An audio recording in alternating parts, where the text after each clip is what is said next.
Hello, and welcome to the Orthodontic Products webinar. I'm your host, Allison Warner, and I'm also the Chief Editor of Orthodontic Products. Today, we have a webinar sponsored by GC Orthodontics. Before we get started, I've got some housekeeping. Firstly, if you have any technical difficulties, know that this webinar is being recorded and will be available on demand shortly after the live broadcast. Second, we will be doing a Q&A at the end. You can submit your questions in the box on your screen, and we will answer as many of them as possible after the presentation. So let's get started. We're going to be looking at the Multi FA Appliance, an out-of-the-box solution that can be used with either fixed appliances or aligner treatment. We're going to look at class correction using a multi-segment approach and the diverse uses of the Multi FA Appliance, as well as the advantages of this appliance over other Class 2, Class 3 correctors on the market. And here to give this presentation is Dr. Yoav Mazer. Dr. Mazer is in private practice specializing in orthodontics, a graduate of Tel Aviv University, where he was later a part of the He was later a part of the academic staff in the prosthodontics department. He later completed a specialization in orthodontics and dental facial orthopedics. From there, he went on to establish a postgraduate orthodontic training program in Bulgaria, and Dr. Mazer's research has since focused on orthodontics, the use of advanced technologies, including 3D technology. He is a key opinion leader and part of the GET Concept Specialist International Group and a frequent lecturer and clinical instructor. Dr. Mazer, great to have you with us. Thank you very much. Great. Well, I'm going to turn it over to you for your presentation. Okay, should we start? Yes, let's go for it. I just turn off my my camera so people will be focused on the presentation. And I will do the same. I'm going to share my screen with you. Okay, so if it's okay now, everybody sees everything. Yes, we've got it. Right. So first, I would like to welcome everybody for joining this webinar. I hope you will find it interesting and how to say, just I call it open-minded. A short preview.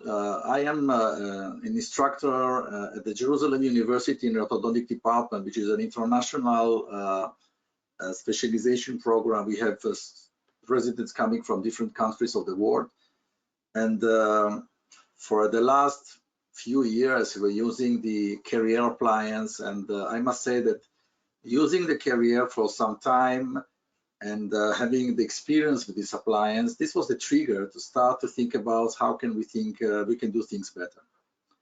So today I'm going to present to you it's not what I call it, it's not just another Carriere, because it is not. It is an appliance which is one of the things it's doing like the Carriere. It is maybe the class 2 and the class 3 correction. But because of the specific design of this appliance, which I'm going to share it with you today, I believe you will find it quite interesting to see how many things and different things you can do with this appliance that most likely I think this is unique, because most of the appliances that exist from this family today cannot do what we can do with this appliance, and I would like to start my presentation with that. Now, if we talk about class 2, which is today considered to be the most common malocclusion in the Western society, and the retrographic mandible being maybe the majority of the cases in those class 2 malocclusions. And when we talk about the appliances which we use in many times to correct these class 2 retrognatic mandibles, then we are going to talk about functional appliances. And functional appliances, as by the literature or by the textbook, it is supposed to create some growth modification by creating some type of tension, if you like to call it, in the TMJ area. And in addition, it has this what we call a headgear effect, which is on the teeth. And we have some teeth changes, some movements on the teeth. Part of them are side effects. Some of them are required for the correction of the class 2. And when we start looking at the research a little bit deeper, and this is what we see in the last few years, it is quite a big question about the issue of the growth modification. And I will not go into this debate, but I surely would like to point that today when you look at all these appliances that we are quite familiar with, like a twin block or the Herbs or any other from these families, even the Carriere and the Multi FA, then we will see that the correction of the malocclusion are basically quite the same, or they have the similar features of how they correct the class 2. What I was happy to call it is the dental neuromuscular system. By taking the mandible and repositioning it in a new position, we are creating all these changes. And all these changes, if you look carefully in the different appliances, you will see that most of them are quite the same by the mechanism or by the concept they work. And what I believe, and I can say what we believe today, is that the myofunctional effect, this is meaning the soft tissues, the muscles, and the occlusion in the end, are the main keys. And when we look at something like cases like people that have functional shifts, then this may illustrate exactly this cycle that is called the dental neuromuscular system. Well, every patient, when is closing open their mouth, they have a functional shift, for example, they never do like two movements. They don't hit the premature contacts and then slide into the shift. Usually it is quite a smooth movement. So we have here the neural system controlling the muscles, having the occlusion as being as a key factor, how the bite or the occlusion will look in the end. This is just one simple or maybe a sample to show us how this system is really functioning. So when we are going then, we're going to talk about equilibrium. So every occlusion or malocclusion that's going to come into our offices, it represents an equilibrium for many, many parameters. They're all connected to the teeth, to, of course, to the habit, the soft tissues, the hard tissues, all together create the equilibrium of the masticoronary system. And again, those key points are the occlusion, the muscles, the neural system. They all create a very important cycle. Then later, when we try to correct it, then we need to think and we address to create a new equilibrium and a new harmony in order to have a successful and stable orthodontic treatment results. So let's now go into the main point of our lecture. So when we talk about the Carriere Motion, and now came lately the new from American Orthodontics, the power bar, then we are talking about a piece of metal which is have quite one size or different sizes, but absolutely cannot be modified by the single piece. And it is bonded on the upper teeth from canine to the molar, or from the premolar to the molar. And we have the lower arch as anchorage in order to create this class 2 or class 3 strong forces to try to reposition the mandible and try to move the teeth. So the question is, okay, so what are the problems, what we say the problems, or let's say the disadvantage that we found with these appliances? It is one that you need to start taking a measurement from the 2 points you want to bond the appliance. That means that you have to have a ruler, you need to take a measurement, and then you have either to have an inventory, or you have to call your agent and ask for the appliance to be sent to you according to the sizes that you need. Now the trouble starts when one side is a different size from the other side, and then you need to have a bigger inventory, or try to convince your agent to send you like one side in one dimension and the other side in another dimension. So this is how it works. So we're gonna get the patient with this. Dr. Mazer, I'm gonna interrupt you for a second. Your presentation isn't showing. Oh, really? It was, and now it's not. So can you double check? Yes, now it is. I'm sorry for that. That's okay. It's just this last slide, or should you want me to go back? Actually, maybe go back 2 slides, just to be safe. Here? Yeah, let's start there. Okay, I'll start again then. So I'll try to do it in a different speech. Okay, so this appliance, which is called the Carriere, and now we have the power bar. It is a piece of metal that needs to be bonded on the upper canine to the molar, or from the premolar to the molar. And then we have the lower arch, or the opposite arch, that we have it with a clear retainer, and we're gonna exercise quite heavy forces in order to move the teeth and try to move the mandible forward. Now, when we started to work with this appliance, that we need to take measurements. This measurement from the 2 points that we need to apply to bond this appliance on the teeth. and then we need to have either inventory or call our agent, try to have the size that we need to be sent to us.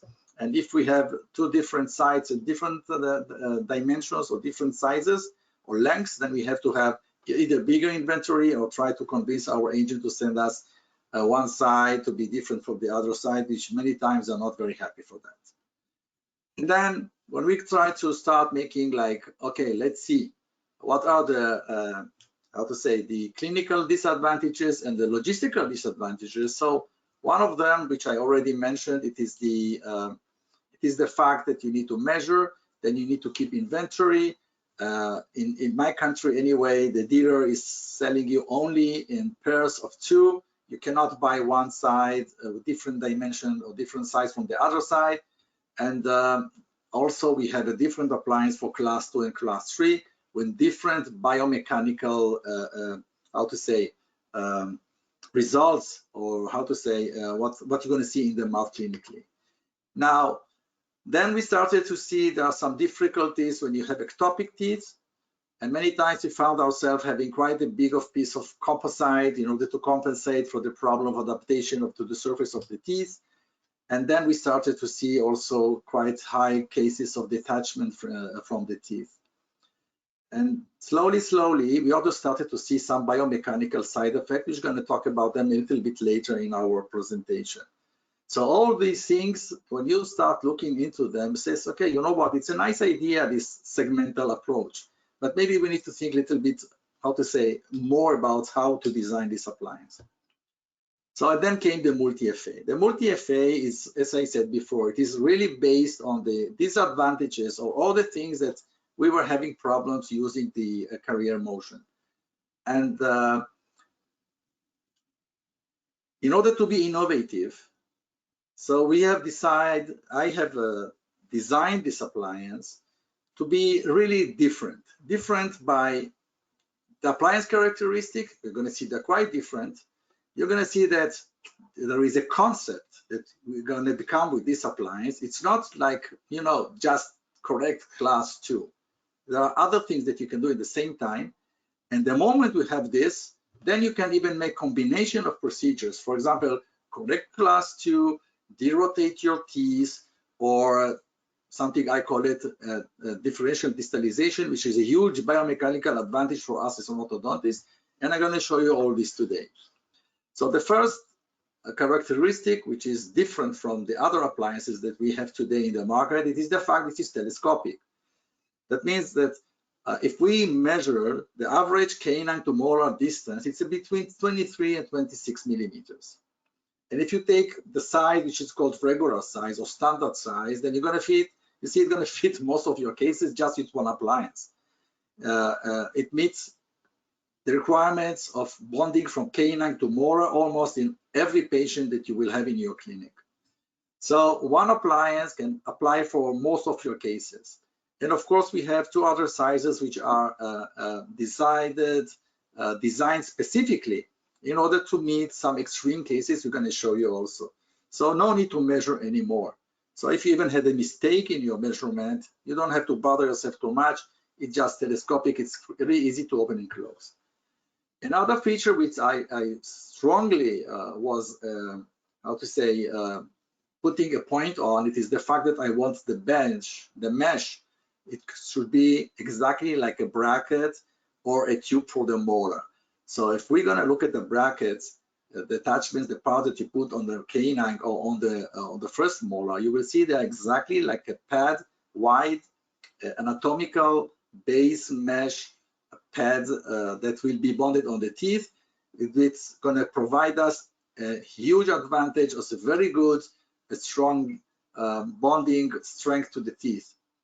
A few weeks ago, I think it was, that one of the guys from GC has approached me and said, you know what, I'm getting some complaints from the doctors that is a little bit too hard to remove this appliance from the teeth. Of course, there is a technique. It's very easy to remove it.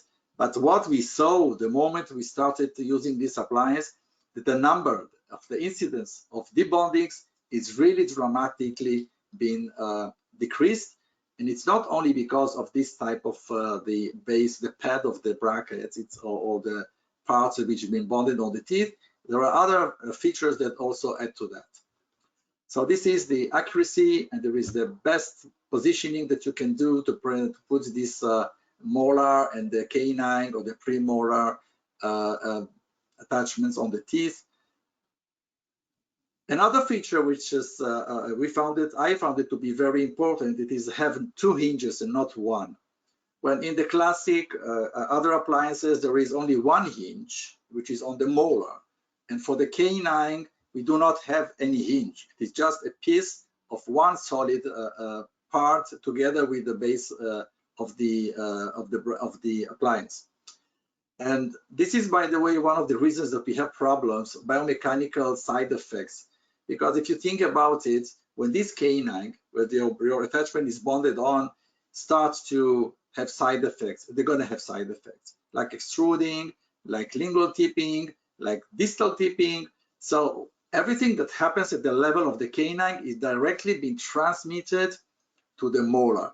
And then we started to see some side effects, like the canine is making the molar get inside, get lingualized. It gets it tipped back. It says you're going to see this type of side effects that here you will not see it almost ever. So even the design of the hinges is different. When you look at the design, and I was looking into the patent, of course, of the other appliances, the design of the hinges it's like a door. It is a hinge and it is rotating almost in 1 dimension and a very limited movement in the vertical dimension they have. Here we have a hinge, which is like a human shoulder. That means it has quite a wide range of movement that it allows you. And by the way, these hinges can be locked anytime we wish. So when you look at the clinical advantages, that means that you can bond the appliance almost no matter where the teeth are positioned. And one of the things in my concept that I have advising the doctors, it is to try to bond it on the canine no matter what. So when you think about it, there are 2 hinges on the attachments which are bonded on the canine and on the molar. They have quite a wide variety of adaptation possibilities. And they also have this telescope in the middle that it also can spin around its axis. So there is almost no situation that you cannot bond it from canine to the molar. So there is almost no limits for that.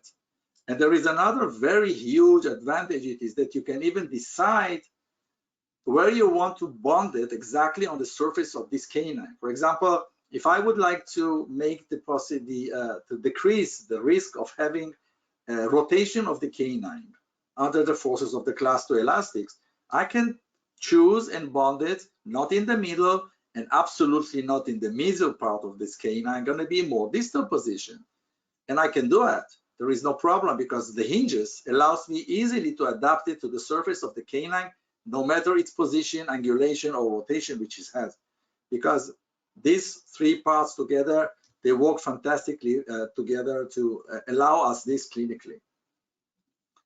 And when you start looking in the mouth, the results of the movements, I'm going to show you more slides like this later, you will see that you can see how the premolar in this case is descending, but you don't see nothing happens. There is no lingual movement, there is no tip back of the molar, there is no side effect that is going to happen on the molar because of a stiff part which is bonded on the canine, on the premolar in this case. There is another slide which shows you how it's really, they allow the movement of the teeth. These hinges just adjust their angulation according to the movement, letting the teeth decrease safely, smoothly into the place they need to be without having any side effects on the posterior part on the canine, for example. This is one of the cases which were made with the Carriere Motion, and I'm showing here your side effect. This is one of them only. There are many of those that you see the side effect that you have on the molar, on the canine. You will not see with the Carriere, you will not see, by the way, the Multi FA, this type of side effects almost at all, because the appliance is working with you, working with the movement. It's really very helpful from this point of view. So as I was saying, this is not another appliance like the ones that we have today in the market. So let's go a little bit on and see what is innovative about the concept. So beside the class 2 and the class 3 correction that we can really achieve easily, and I would say biomechanically even better with this, with the multi FA, it is the fact that we can do so many things. We can open spaces when you have crowded areas.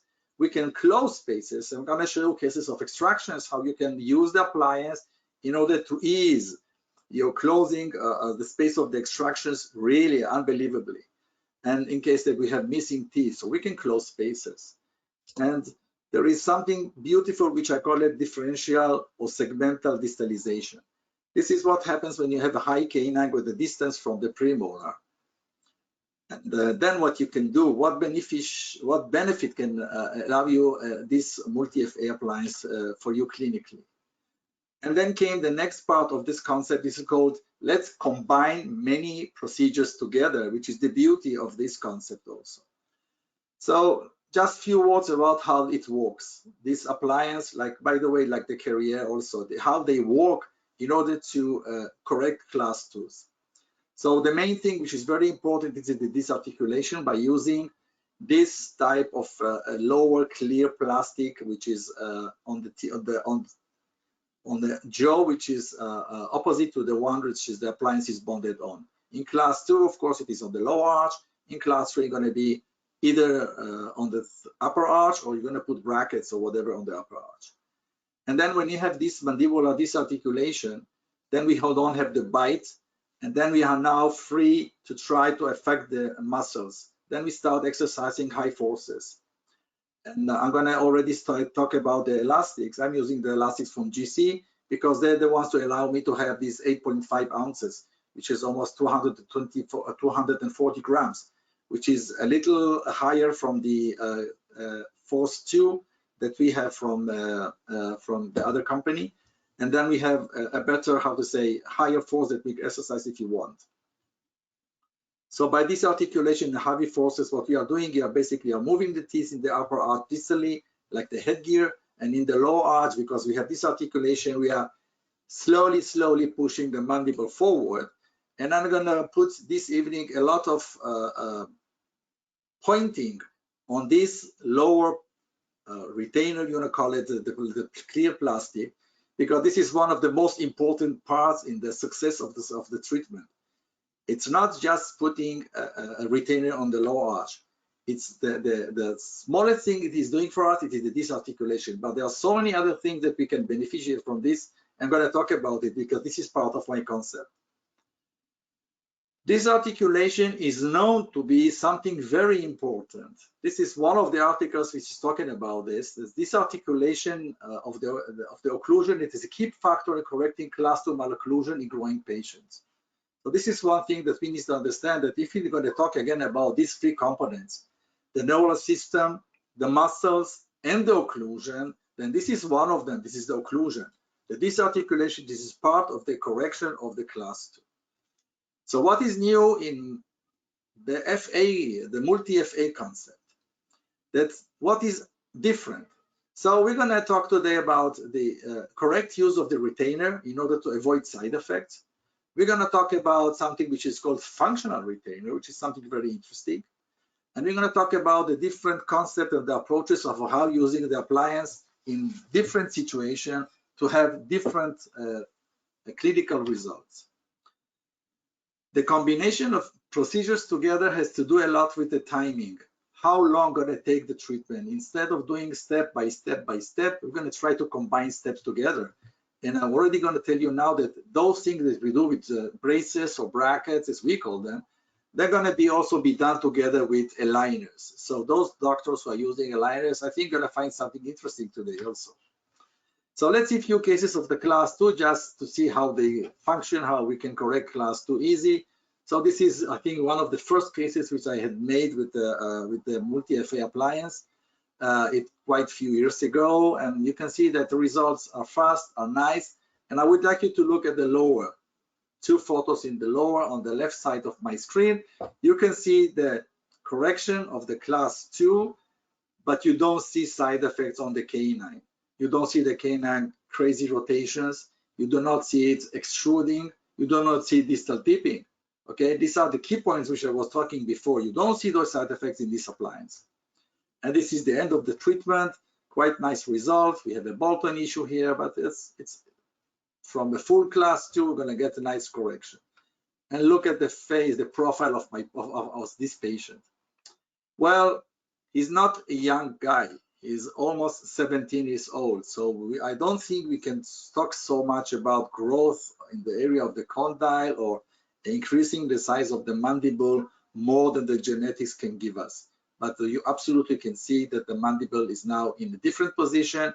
And I think the key point of talking about correction class 2 is the positioning of the mandible, and not by the maybe making the mandible being bigger. And this repositioning of the mandible must be supported by a true and very solid class 1 occlusion, which is one of the key factors for success of the class 2. Now, my dear friend is an orthodontics from Romania, is also using the appliance. I want to show you cases not only of mine, I'm going to show you from my colleague as well. So you can see that it's really getting a lot of success and spread all over the world. And doctors are happy with this.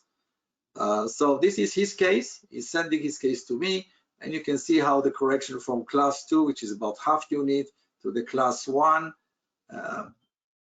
Nice fine result. This is the occlusion. The appliance was bonded in this case on the premolars easily, and the end result. But here I want you to look at something. Look at the lower incisors. You can see they're a little bit more proclined. Maybe you need a set for that, but here you can see even clinically from the exact occlusal angle of taking the photo. Is a great photographer.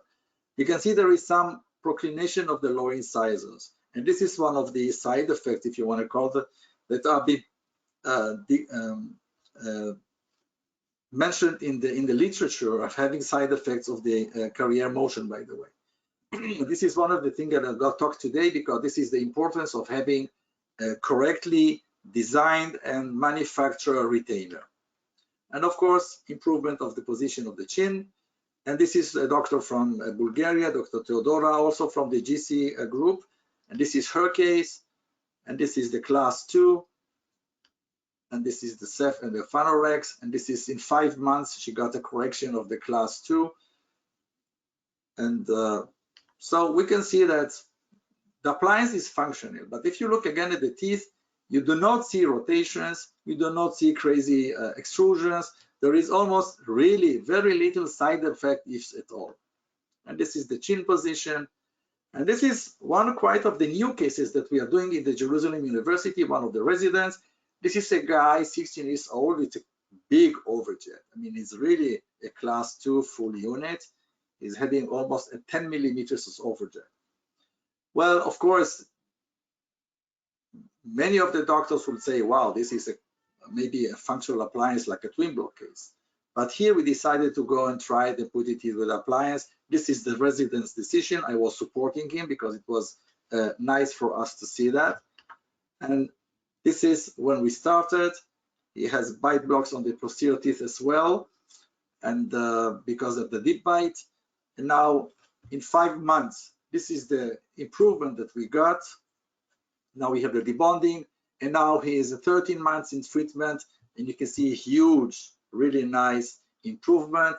And those cases which we are correcting class 2 with the multi FA, they always get cephalogating brackets at the second stage. We're going to put the brackets on. We do not place regular brackets, only cephalogatings. We're gonna, if you want to hear more about this, you're more than welcome to come and visit us in the AO booth. I'm going to be there. We can discuss this more if you like.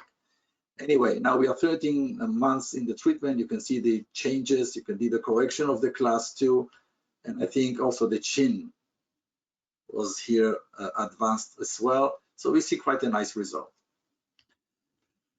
So the combination of multiple slabs, it is something that can be done with this appliance with the multi FA because of its specific characteristics. Because we have this telescope in the middle, it's not only to no need to have inventory and hold try to every time take measurements in order to decide which size of appliance we need. Here you can also use the telescope for additional uses. And one of the beautiful uses that we have to do with this appliance is called differential activation. Okay, so I'm going to show you this case. This is a case from one of my friends, never mind, and I would like you to look at the canine on the right side of my screen, which is high canine, and it is in a distance from the premolar. This is a class 2 case, almost full class 2. You can see on the right side and on the left side of the patient. On the right side is just a class 2, but you see the canine is rotated mesially. So yes, we can correct this in the same time.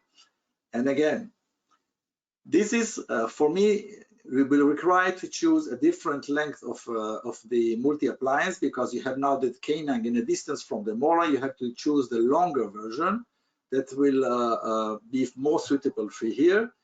And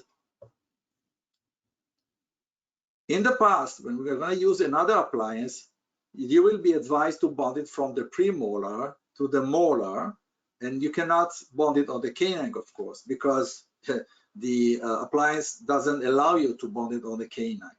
Here, in the contrary, yes, in contrary, here we are going to tell you, no, you have to bond it on the canine, because I would like to move the canine first until it touches the premolar. Why and what is the biggest advantage, biomechanical advantage? It is the fact that when I'm going to move this canine first, then I do not have to bother myself having much bigger space when I move it from the premolar. Then I have the canine getting in a bigger distance from the first premolar, and I then have to worry about my anchorage. So here what we are doing, we are first moving the canine back, and you can see the results on the right side of the screen. This is the case that the telescope is not locked. So what happens, it allows the sliding of the canine backward first until it is touching the premolar, and then you continue.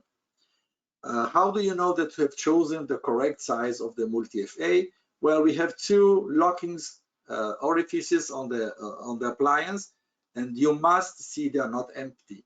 If you see in the mirror there is one hole which is like empty, you can see the other side of the appliance, and there is the other part of the appliance is not filling these two holes, then that means your appliance is short. And this is the result. This is the result. You can see how the canine has moved backward, how it is descended, but you do not see it rotating. You do not see it rotating distally. On the other side, you can see how the rotation was corrected just by placing the bracket in the middle of the canine surface.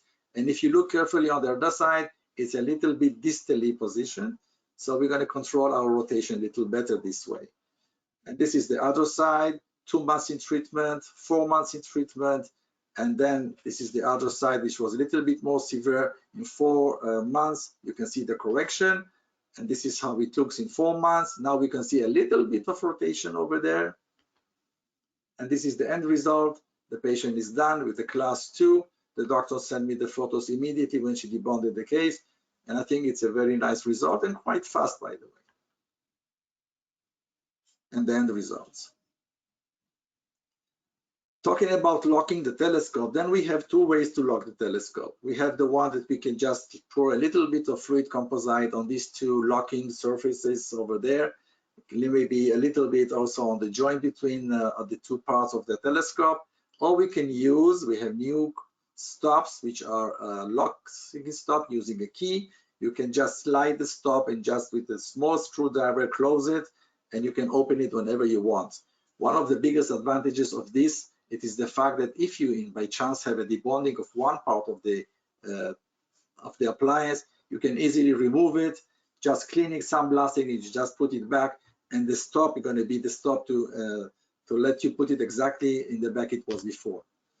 Now, let's see what happens when we have to open space between teeth. This appliance, again, because it's telescopic, it allows you to work with springs.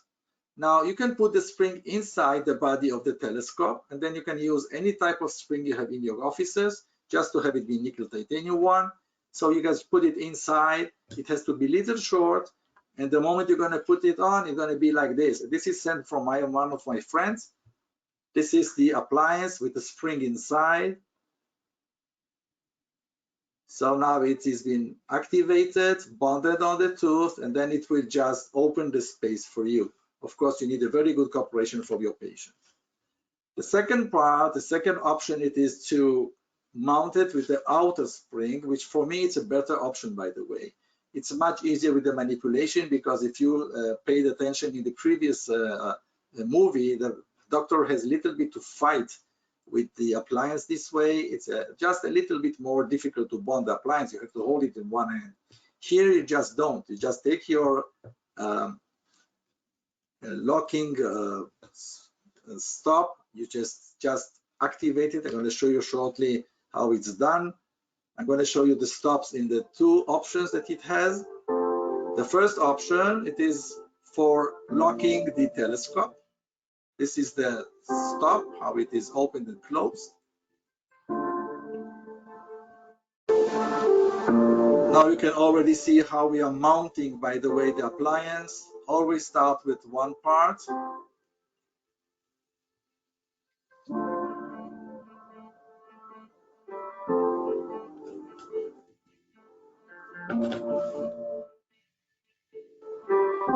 Now we place the second part. Just slide it on the telescope. Choose where you want to position it.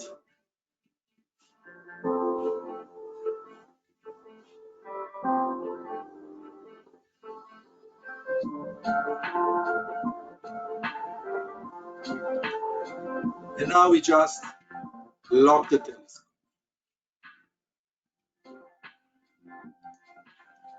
For activation the spring, it's a different size of the stop.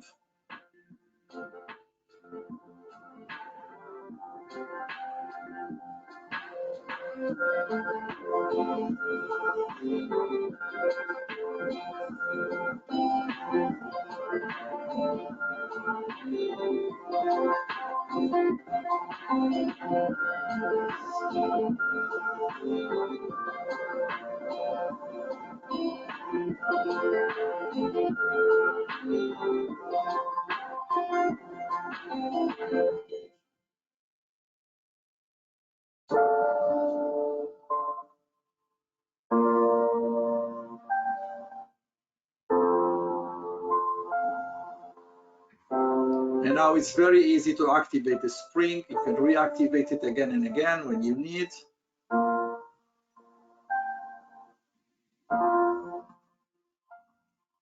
Now the telescope is not locked here, and it is giving you the possibility to enjoy the following case that you're going to see here. This is one of my residents from Bulgaria, a very talented young lady. Now you can see on the left side of the screen there is quite a big crowding over there, and the correction of the class 2 becomes a challenge in this case.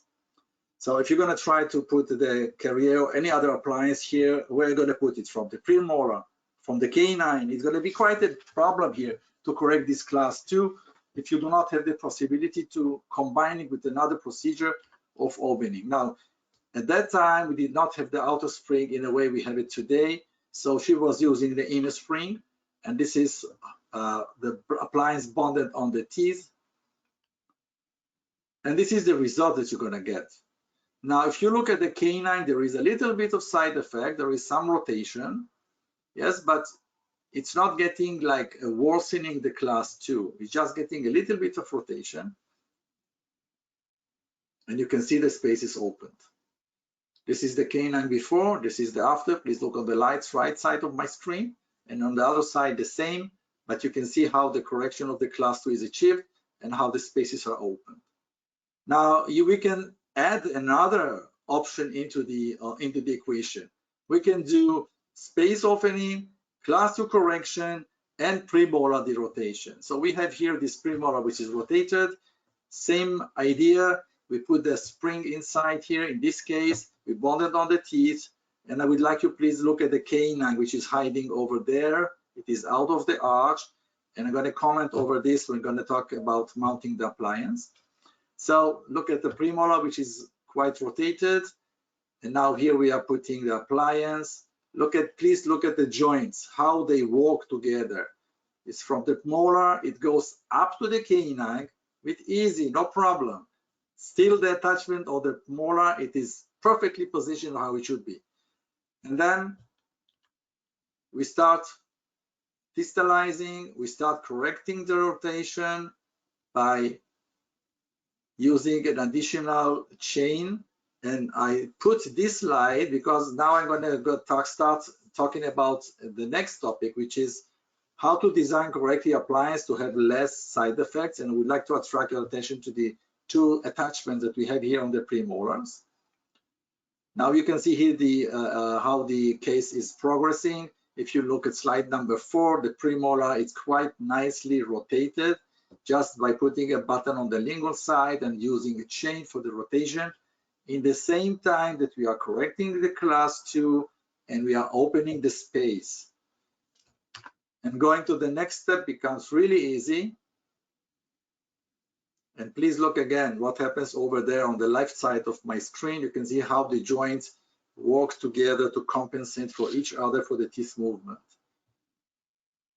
And this is something that I would like you to see. Do you see the over rotation of the canine? And this is something that became because of the fact that she was trying to distalize, having not enough space between the teeth. If there was enough space, it will not happen, but still, it is not so bad. It can be easily corrected. How can we more correct or control the rotation of the canines if we want? Well, the joints can be locked at any time. So in addition of bonding them more distal in the crown, surface of the crown and not in the middle of the surface of the crown of the canine, then we can also lock the joints at any time that we wish.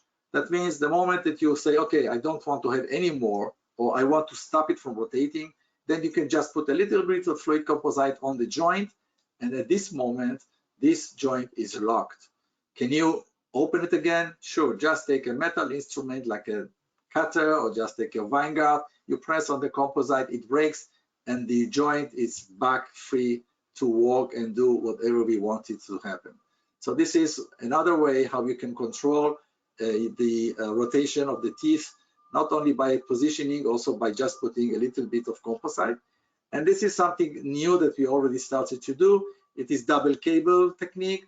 It is that we add on the lingual surfaces 2 buttons, and we can use an active or passive chain or ligature in order to enhance the rotation of the molar in one side, and from the other side we can prevent any risk of having any type of rotation of the canine, even if we forgot or we don't want to lock the joints.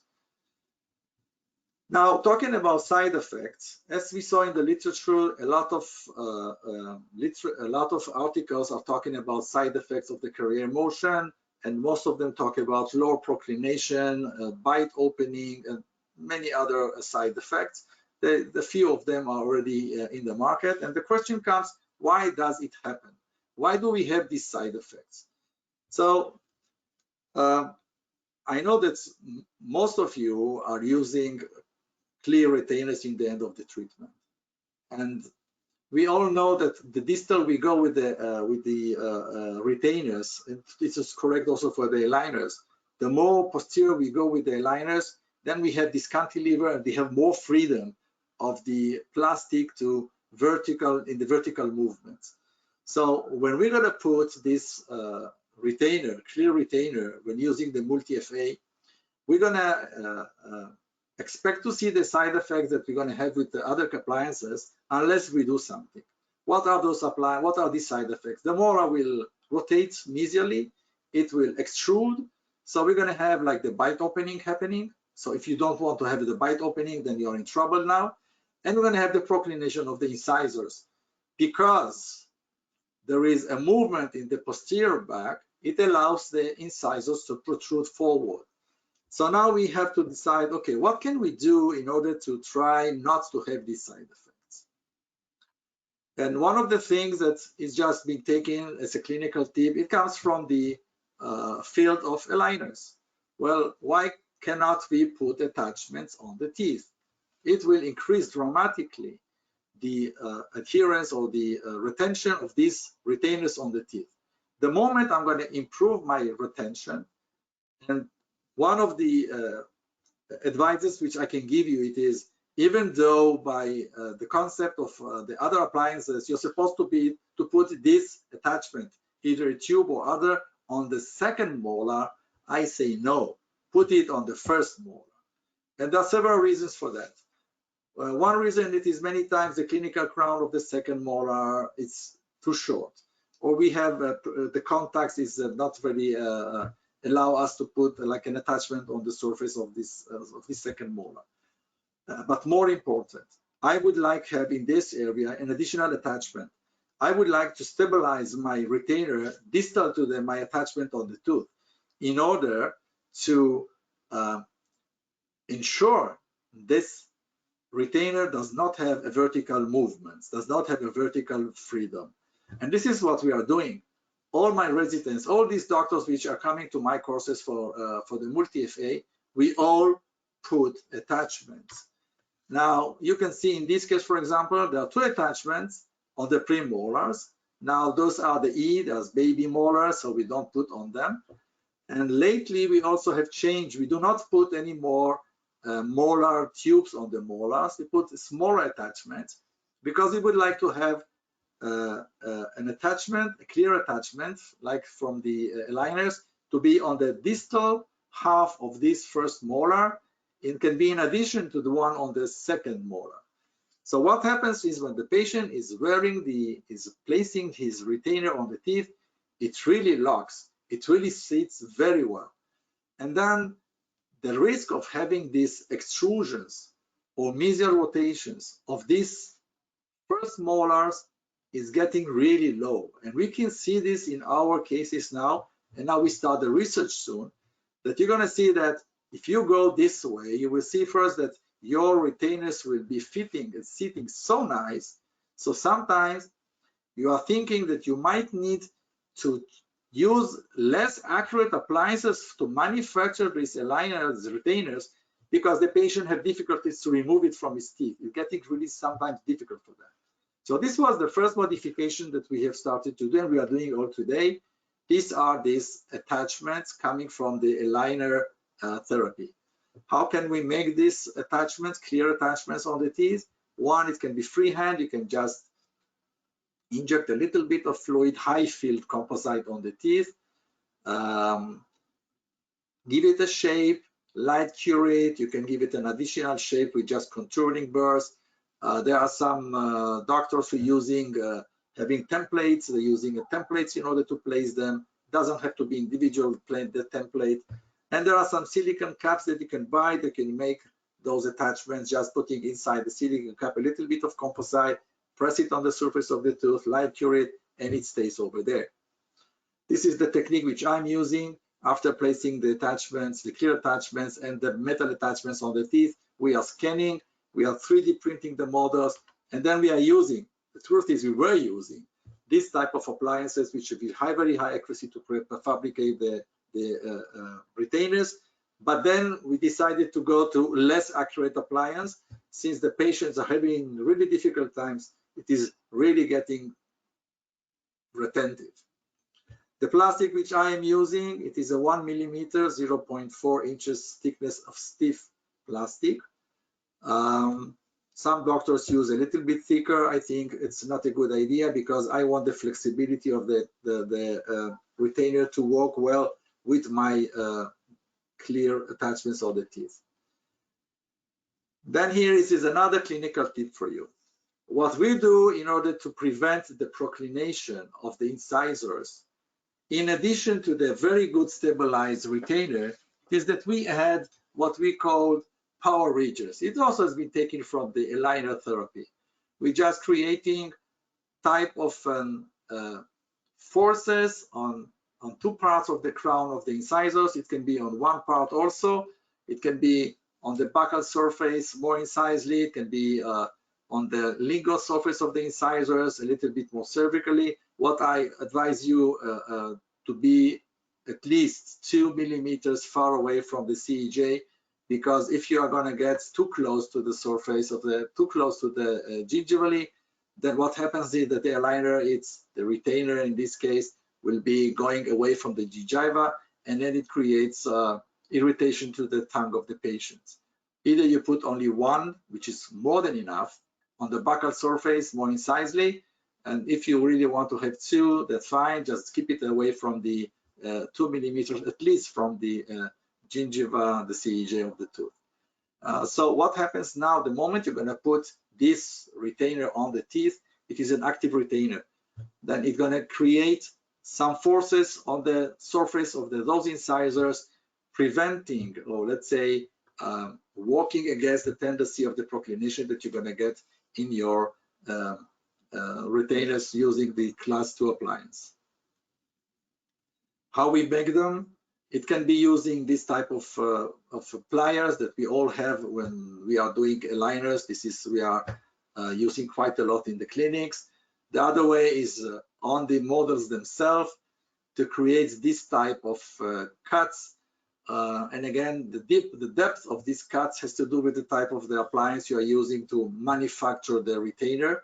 The higher accuracy it is, the less it should be in depth, like 0.203 millimeters. And the question is, how do you measure this? And this is on the lingual side. And if you are using 3D softwares, then you can do it yourself. You can design it in the computer. And then, of course, you can decide everything according to what you want. You can place them whenever you want with a high accuracy. And then when we print these models, then it is really easy to make this type of preparations. And of course, you can create even an aligner. Now, from this point, this was the initiation of taking this concept, taking the appliance with this concept, and going into the aligner, which I'm going to talk a little bit later about it.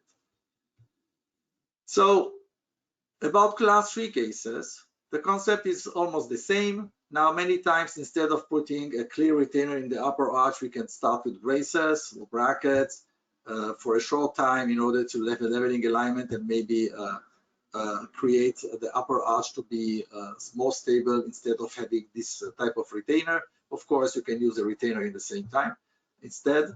What is nice about and is different from the other appliances that you're using exactly the same appliance. It's not a different appliance. It has exactly the same features, the same characteristics, the same beautiful advantages. You just take the upper left side, which is the lower right. It's just going in the X. It's very easy, just put it downward. And here we don't talk about growth modification. Most of the cases will be either going to camouflage by moving some teeth or going to go to orthosurgery. And I would like to present this case to you.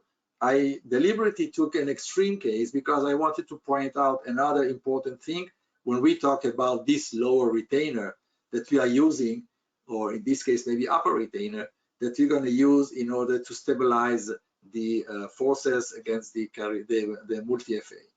So this case, it's a young lady. As you see, she's a surgical case, but she's decided she doesn't want to go surgery. So we decided to try to help her with the multi FA. It's quite a complicated case. If you look carefully, there is the cephalometric findings. There is impacted or retained second molar on the lower left, right side, and we have the third molar overriding it. So we had to do some time that we are doing the leveling alignment with brackets or braces in the upper arch. We were doing mini screws and extracting teeth in order to upright this molar. And the moment we are ready in the lower arch and the upper arch, then we went for the multi FA, which is, as I said, the same appliance exactly with all the features. Now, those who went to the lectures of correcting class 3 of reusing the Carriere, you saw many times this happens. You know what? I got scared when I saw this at the beginning. But it happens also with my appliance. So I say, wow, why this is happening? And we saw this in other instances, in other cases also, in different, like in class 2 cases, we also got sometimes results like this. And I was starting to think why it happens. Well, when you look at it, really, it's quite simple. When you're going to put your brackets, the wires, you're going to go back, yes. But you know what? Why go this place? Why get to this point at all from the beginning? And the reason that it happens comes from the main point that you have this open bite. There is no contacts. When you put the appliance bonded on the canine, there is nothing on the opposite arch to hold this canine from going, or the premolar going whenever you want to go. So this came to think, can we prevent these side effects from happening? Well, yes, we can. So I'm not going to share with you the design that we do in those cases. Any case that you have distances or no occlusal contacts from the tooth that the appliance is bonded on. So look what we are doing. First, you need to have the both arches scanned or with models. And then what we do, we make build-ups. We make a build-up which is made on the arch, which is going to have the retainer on. And then we're going to fabricate our retainer, and then we're going to create an artificial contact. These artificial contacts will prevent those teeth to get in this crazy extrusion and position because of the appliance. And we are doing this. And another case to share with you, this beautiful young lady. Well, her case is not so difficult like the one we saw before. This is a class 3 case. They're going to distalize the teeth. But I would like to attract your attention to the canine. There is a contact, but you see there is like an opening distal to the canine.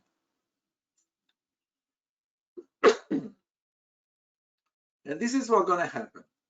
The moment we're going to start the distalization, and one of the things that we might need to do in those cases, and one of the standard of care in class 3 cases, is the extraction of the third molars.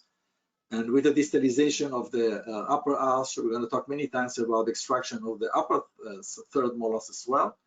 So what's going to happen is this. You're going to see that to support this idea, to show you what is the importance of the occlusal contact, it is when the canine is distalizing, it goes wherever he has the gap. So you're going to see a little bit of extrusion over there in both sides until it gets to the contact with the upper teeth. So if you go back to the slide which I showed you before, you're going to see that the extrusion, this crazy extrusion of the canine, when you have open bites, will happen until it gets into contact with the opposing arch. So if we would like to prevent this from happening, then we need to do these build-ups. So in this case, it's not such a problem, so we don't need it here. But on those cases when you have scissor bites, class 2 with a big overjet where the canine is not supported, or you have a class 3 like this with open bites, it is essential to have these build-ups designed in order to prevent this side effect that, by the way, the patients, they really don't like to see that. And this is the case progressing. And what you can see here, this is what we call a multi-segmental. You can see that the patient is now getting also the brackets, the braces on the anterior teeth. Now we start into the retraction of the anterior teeth. And this has a huge psychological impact for the patients. And I'm going to talk about this. I'm going to talk about aligners. Patients come, they would like to see something is going on. The moment they don't see something is going on, they start getting, tired from they start to lose the motivation. So it is very important as early as possible in the treatment to show them that something is moving in those areas which is visible, those areas they would like to see something is going on. And this is a concept that is adopted in class 3 and in class 2 cases, by the way, with braces or with aligners. This concept will be you will see it is working also for them, because the patients from the beginning starts to see changes happening in the frontal area, which is the area they see something is going on. So let's see how we combine those treatments together with brackets, and what is the good and the correct timing to put those braces on the teeth while we're distalizing. Well, when we have a class 2 like this, where there is a lot of correction of class 2 to do, and we would like not to overload the appliance, then maybe we have to wait a little bit. But when we have a class 2, div 2, when the anterior teeth are in the way of the correction, so I do not believe in let the lower arch push the teeth. I would like to help it happen. So what I would do, I will put from the beginning or almost from the beginning, those 4 anterior braces on these incisors to let this leveling alignment, let them procline a little bit to help the correction of the class 2. And I also give it a color. What that means, I'm going to tell my patient, you know what, you want to, if you're going to be really cooperative, you're going to put your elastics very nice, you're going to cooperate nice with me, so we're not going to wait until the end of the stage with the multi FA. We're going to start. Dr. Mazer, can you hear me? Yes. Okay, we lost your sound for a few seconds there.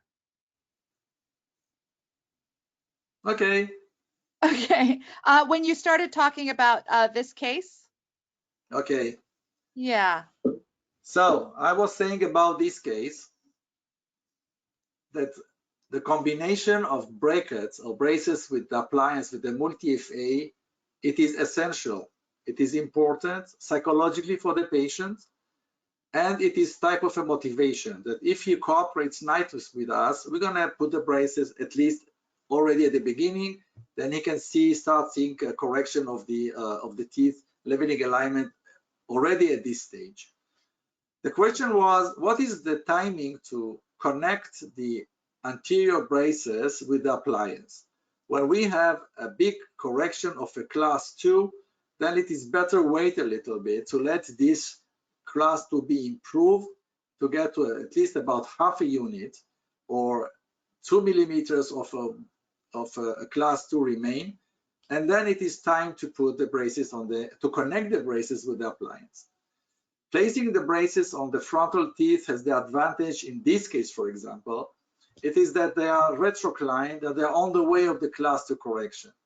Now you can follow this, I'll say, believe that let the lower teeth push the upper incisors forward. Well, it can happen. I saw cases it doesn't happen. So there is a huge advantage to put the brackets from the beginning, at least in this case, to have some leveling alignment of these teeth still without connecting to the multi FA appliance. So this is now, we are 3 months in the treatment. The patient is very cooperative. You can see a very nice correction of the class 2, and we can see the leveling alignment happening in the frontal area. Now, in those cases that you have spaces between the teeth, then you can put the braces from the beginning, start closing the spaces without connecting to the appliance. If they are crooked, you have class 2 div 2, you want to little bit upright them, it is also a nice way to do that. But do not connect to the appliance with the multi FA, those braces, until you do not see an improvement of the class 2 happening. And this is how it looks like. Okay, with the advancement of the treatment, you can see the class 2 correction. You don't see crazy rotations of this canine. You can see the composite, which is blocking the joint. You can see the positioning of the bracket on this canine. It really works nice. It really gives you a lot of advantages that you can control everything, and the improvement of the profile. Now, this is another case that we decided to put the brackets almost from the beginning with the appliance. So you can see the case. Now, what is nice about this concept is that you can control your midline. You can connect the appliance on one side and let the midline move and correct it together in the same time, like you see in this case. You can see how the midline is being corrected together while you're correcting the class 2, just by connecting the appliance with the brackets. At this point, the connection, the connecting the brackets to the multi FA appliance is done with the elastic thread. But now, in few days, I hope, in less than 1 month, you're going to have these new hooks coming on that you're going to be able to mount them either from the upper part of the appliance or either from the lower part of the appliance, by the way, meaning the head of the hook will be oriented occlusally. That's going to give us a huge advantage. You can use it with class 2 elastics for the correction of the malocclusion, having a very nice horizontal vector and not coming from the tooth, having like an oblique vector going to extrusion. So this is if you would like to put this type of a hook, you can mount it also from the lower part of the appliance. And this hook will be used in order to help us to connect the brackets with the appliance whenever we want. The correction of the midline, controlling the movement of the teeth. And again, you can see how the correction is done with compensation at the area of the joints working together. This is the other side. This is another case. Okay, same idea, connecting the appliance differentially one side to another, correcting the midlines. The correction. This is another case with the full class 2 that we are working. She was really, really cooperative. And look at the lower incisor proclination. This is the same concept, controlling the proclination. And you know what? You can even improve it if you like, just by give her the patient not a retainer, but give her aligners. And this is the patient, okay, the class 2 correction. She is almost getting edge to edge. And she came to the office and says, wow, doctor, I think something is wrong with my teeth. You're going the other way. And this is the best, very nice result of this case. Now, what about asymmetrical cases? How would we deal in my concept using these asymmetrical cases? Well, this is a typical asymmetrical case, and it also comes to show us the importance of the lower retainer. This patient is being treated by one resident from Greece. No, sorry, from Cyprus, yes. And she has finished her specialization, and the patient still was at the beginning of the treatment. And her sister came for the residency, and it was about 3 to 4 months between the when her sister got the patient, and something happened in between. But first, let's talk about the concept. In those cases when your patient is one side class 1 and the other side is class 2, let's say the conventional approach is to put the appliances in both sides. One side is to use as keep the class 1 from getting not destroyed. Let's say you lose the class 2, the class 1 to class 2, and in the same time correct the class 2 on the other side. So instead of doing that, we say no. Why do that?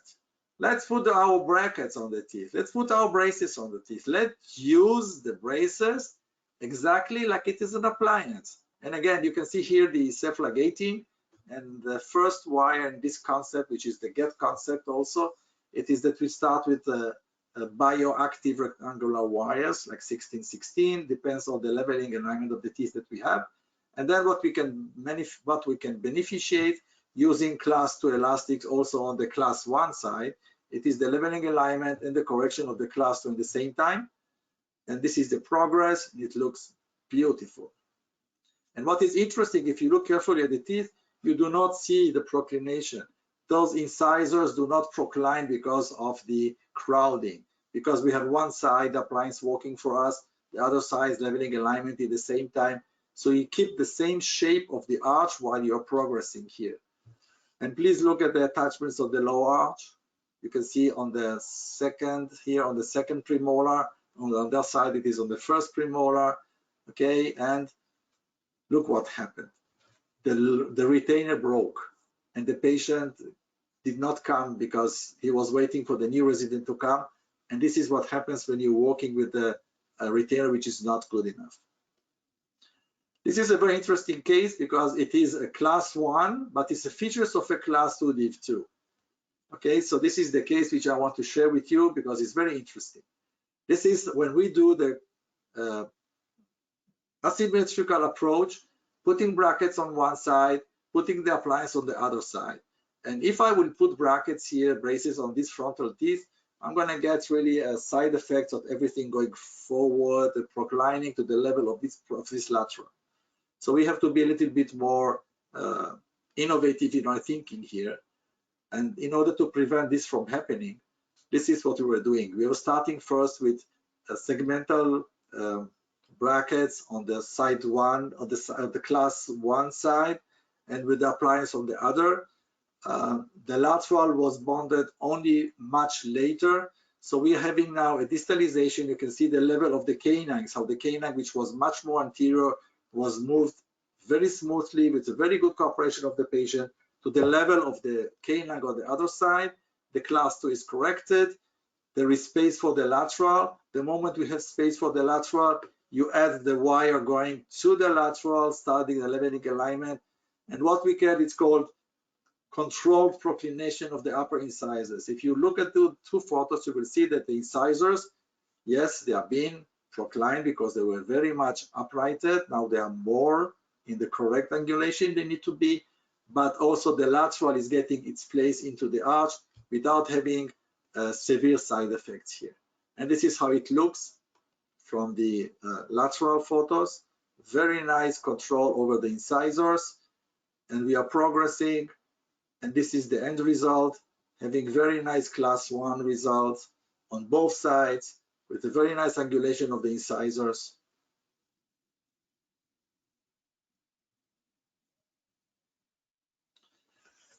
The next case was the initiation of the concept of active retainers. What are active retainers? Well, this case was not progressing properly. He is a deep bite, he has quite a big overjet. The cooperation was, I think it was good, but I did not see really what is that the case was progressing nicely. And here we are with the appliance with the same concept of putting the brackets for the leveling alignment. As I said, psychological. You see very nice improvement of your leveling alignment in the frontal area. Patients keep being motivated. They see things happen. And in 3 months, there is quite a lot of improvement of the class 2 in the area of the molars, you can see. Yes, but it was not really going so fast and so well. And I was a little bit worried that when it gets like the patient wears to be wear out.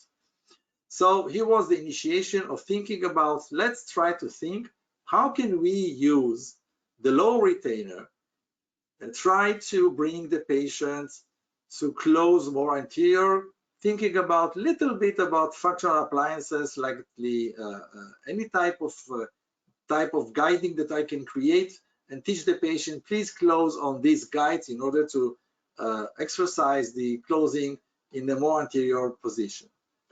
And this was later been used by this resident. And this is what we did. If you look at the case, it is quite a lot of proclination in the low arch. We have the deep curve of P here, a deep bite case, and a full class 2. And if you look at the chin, it absolutely needs to be advanced forward. And there is a trap lower lip over there. So we would like really to have the mandible almost from the beginning be positioned forward. So can we use a low retainer for that purpose? Well, the answer is of course we can. And this is what we did. So these are specific build-ups which are made in the retainer. They can be in any place you would like it to be. It can be in the area of the incisors, like was done in this case. So we are teaching the patient, and please look at the attachments on the teeth on the low arch, and please look at the power reaches that are on the incisors in order to prevent the further proclination of the incisors. And this is how it looks in the mouth. You can see the build-ups. The patient is being exercised to close on these build-ups. And what is very important at this point, it is if you look carefully, and I think I have it here, if you look carefully, the canine is guided. I mean, it's not blocked by the retainer or the build-ups, and it's guided by the retainer. If you see, there is like a slope leading the canine going down in between the canine and the lower premolars. You can see the attachments of the teeth also here. So this was the breakthrough of starting and designing the retainer. And I told you at the beginning that I give a lot of credit to these retainers. They have a huge importance in the success of this treatment. So if I can create type of a retainer that can serve for me also for the mandibular repositioning, it can be great. And this is what happens if you look in both sides. There is a slope which guides the canine to go in the its position between the lower canine and the first premolar on both sides, but it's not blocked. I mean, it is being allowed to move.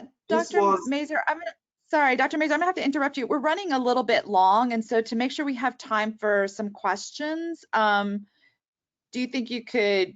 Yeah, I don't want to cut you off. It's not much longer. We're almost finished. Okay. All right, just wanted to check. Thank you. So let's go for aligners, and we can use the appliance, of course, to do some difficult movements first, and then this is the cases that we started to use. At the beginning, this is my friend, this is from a company that manufactures aligners, he's a French guy. So he was doing the same ideas, but he was always going for the two-step, and then why go consecutive? Let's try to do things from the beginning. And now he is using the multi-clear, this is for those cases, and this is the case that we are using segmental aligners in order to do leveling, to control the case using aligners. So what we are doing here is exactly the same. The first aligners are passive. Then the moment we start seeing the spaces open, then we go to the active aligners. They're still partial canine to canine, and it must be canine to canine. And what you see here, it is the progress. This is, by the way, she's not a young lady. And this is the progress. And this is in 7 months. We finished this case while we were doing the leveling alignment in the frontal area and the class 2 correction in same time. And this concept was later adopted for all the cases that the doctor itself was doing for his cases and the doctors using his system. And this is the case that we're going to see happening and again and again. And what happens is, I'm going to do it faster. This is the correction. And this is the segmental aligners. You see the aligners are going from the lateral, from the canine one side to the other side, and we have the multi on the other side. And this is how we are doing things today.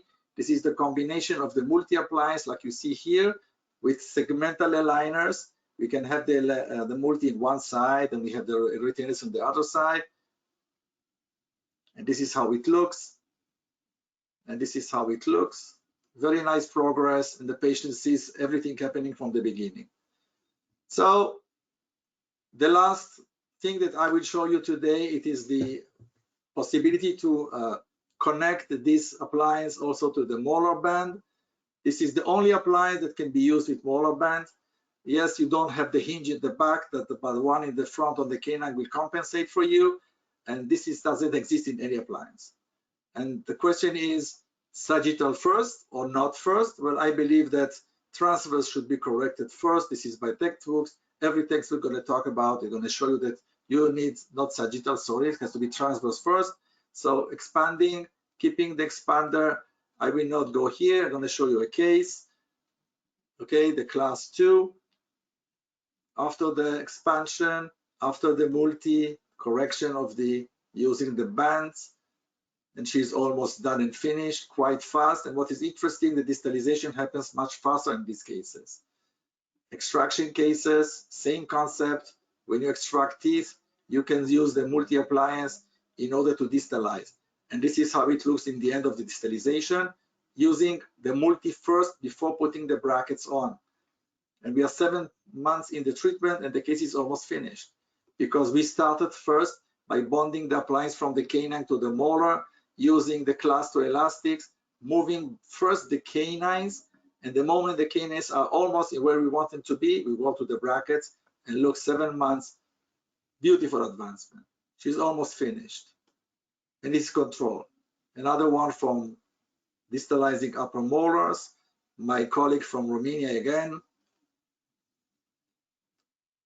In order to mount the appliance, well, these are things that I can upload for you for you can come and visit me at the booth at AAO. So you can go over this. It's a basic idea. First, you need to choose the correct size of the appliance you want according to the case. In most of your cases, you need the regular size. Only in extreme cases like distalization first of the canine, you might need the longer one. Then these are the size. This is the rule. First put the molar, then comes the premolar. The only case that we do not allow to bond the appliance on the molar, first molar, and go to the second molar will be when you have a canine, the molar in a lingual position. It is forbidden. Please do not put it on these tools. You're going to make it much worse. Second part, position on the canine where you want it to be. Double cable. Lock the telescope if you like using the stop, or if you want a little bit of fluid composite, you can see on both sides how it looks like. This is how it looks like with the composite on one side, the other side this is with the stop. This is for the molar. springs, everything. It is in this 19 pages protocols that gives you everything from every point of view that you can think about. All the concept is very easy to adopt using this multi-appliance. So I really will stop here, and I was really trying to shrink this presentation because this is a course of 1 full day, even 1.5 days that I give, and it's a beautiful one. So I hope I made for you a little bit of the open your mind. And I would like to invite all of you that come to the AO. I will be there, coming specifically for you. And we're going to give also some lectures over there by me with the multi-appliance, and you can see in your hands, feel it. You're going to have a beautiful stand over there. And you're going to have additional lecturers, my dear friends from also GC, Dr. Antonio Sacchi talking about the CCO, and Dr. Stefano Troiani, my good friend, talking about aligners a little bit. So we can discuss everything you heard today furthermore and get everything you want to hear, and any question you have, you can also ask more. So I now close my presentation, and I give the podium to you. So you can now ask any question you have, and I'm free here for you. Dr. Mazur, can you put back up that slide that has your email address, just in case anybody wants to contact you to maybe get the rest of the slideshow or ask any questions? Yeah, I'll do it. I'll do it in a second. Keep that up while we get to the questions. Just give me 1 second.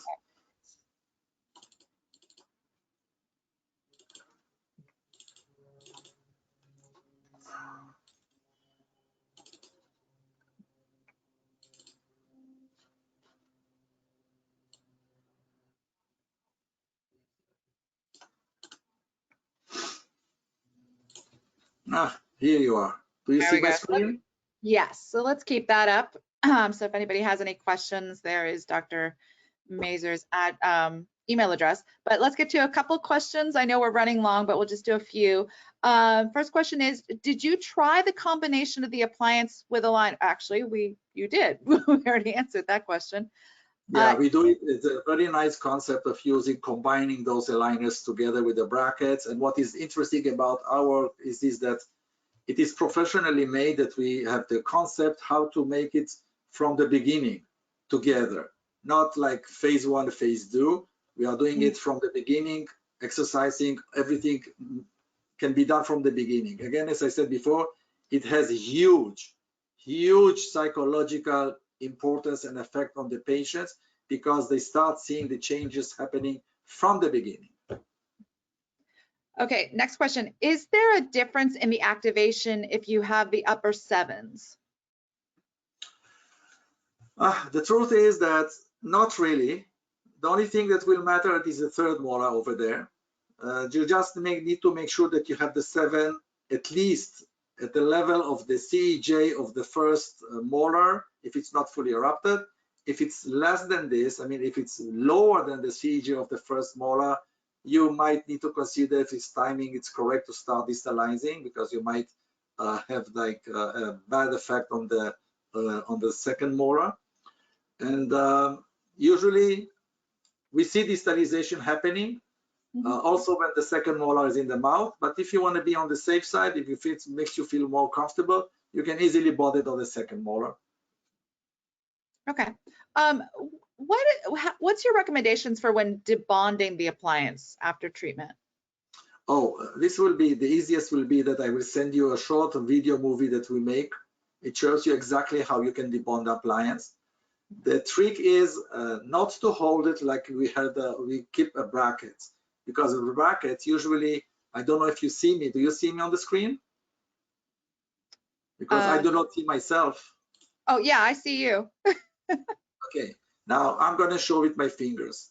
Usually when we want to remove a bracket, we hold it like up and low, like try to hold it, and we try to squeeze it so it breaks. With the multi-appliance, the trick is not to come like in a direct angle, but to be oblique from lower gingival to the upper incisor, for example, and then squeeze, and then it detaches really easy.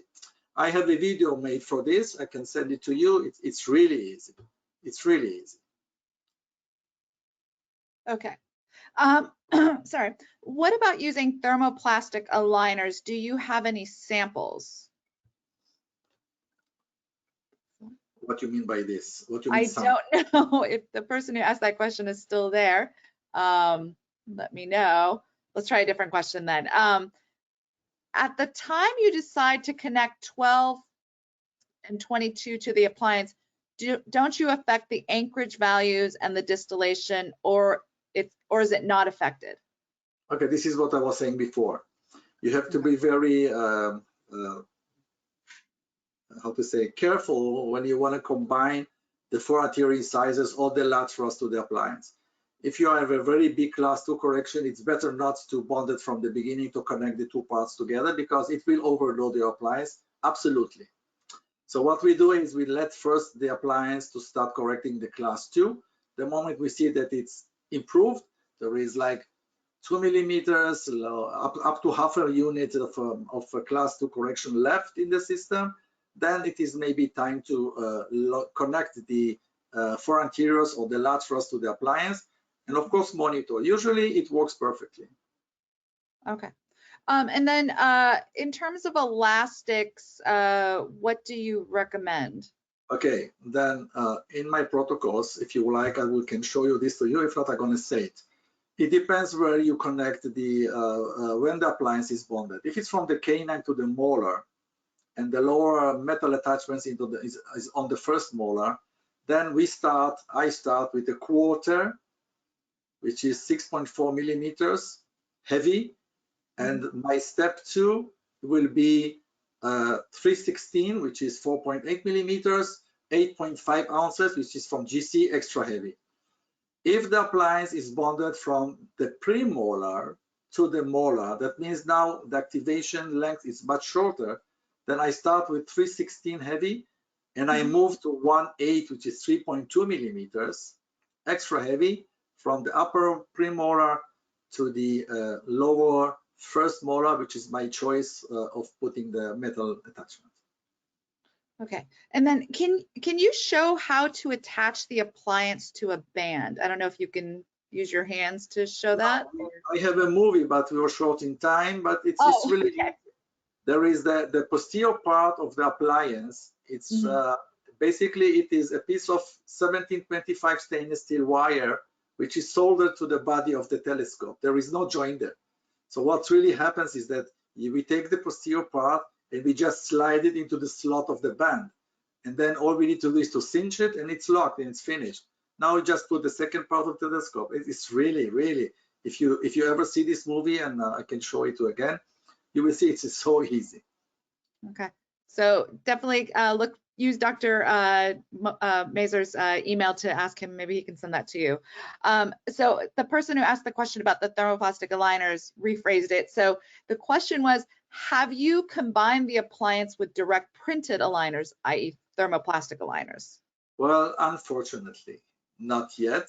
Okay. But I would be more than happy to have this technique in my office. I know it exists. It's still been developing yet. I'm still not yet, because I am not manufacturing my own aligners here. Usually I use the services of outsourcing to different companies, which still they do not print it. Okay. All right. Well, we have to wrap it up there because I know we've run a little long. So thank you to our audience for joining us today, and be sure to go visit the GC Orthodontics booth at AAO. Dr. Mazur will be there with them at booth 1119. And I know you said you will be speaking, so definitely do that. And reminder that this webinar will be available on demand shortly after the airing, and you can share it with your colleagues or rewatch it. And thank you so much thank you so much to you, Dr. Mazur. I really appreciate it. My pleasure. I'm looking forward to meeting you all in the booth of GC. Absolutely. All right. Thank you very much, everybody. Take care.